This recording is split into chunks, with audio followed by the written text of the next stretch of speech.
It was pathetic, I'll say it. Let me go out, I'll get killed. Everybody I've talked to, Democrats, independents, Republicans alike in the meeting said that was pathetic. The Clintons have taken victimhood to sort of a new scientific height. They're sort of the experts. Joining us now from Orlando, Ed Henry, Fox's chief national correspondent, who covered the Clinton campaign and is the author of 42 Faith, the rest of the Jackie Robinson story. Good to see you. Same here, Ed. So Hillary Clinton there was actually quoting Nate Silver when she said she was endorsing his view that she'd be president if not for Comey, and Comey was a factor. But when she says, I'll take full responsibility, and then doesn't seem to, the media consensus seems to be that she's still not acknowledging really any significant mistakes on her part. Absolutely. I think Sean Spicer actually had it right this week when he went to the White House podium and he basically said, you know, if the Atlanta Falcons, if the Super Bowl ended at halftime, the Atlanta Falcons would have won the Super Bowl. This is absurd.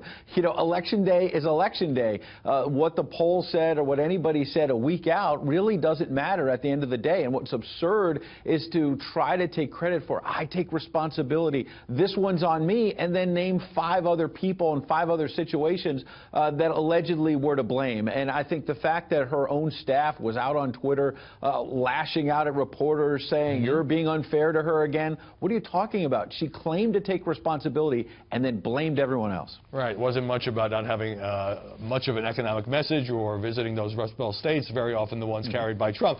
But people forget that she and her campaign had very testy relations with the press. You covered part of that campaign. You remember initially, for months really, they blamed journalists for making too much of the email investigation as if it was just some media obsession. Right, and now in these books like Shattered and all of the postmortems, her own advisors seem to be admitting that the email situation was a disaster from the start. I mean, John Podesta, a campaign chairman, did an interview with Der Spiegel and basically said, in retrospect, we should have just released the emails ourselves and not turned them over to the State Department. They themselves realized this was a disaster, and yet they were pointing the finger at the press and everyone else, the Republican critics throughout. They now realize inside the Clinton campaign itself that the email situation was a disaster and they never really dealt with it. We also learned that from WikiLeaks, when throughout the campaign they were saying, we need more answers. We don't even know what her message is. They didn't know.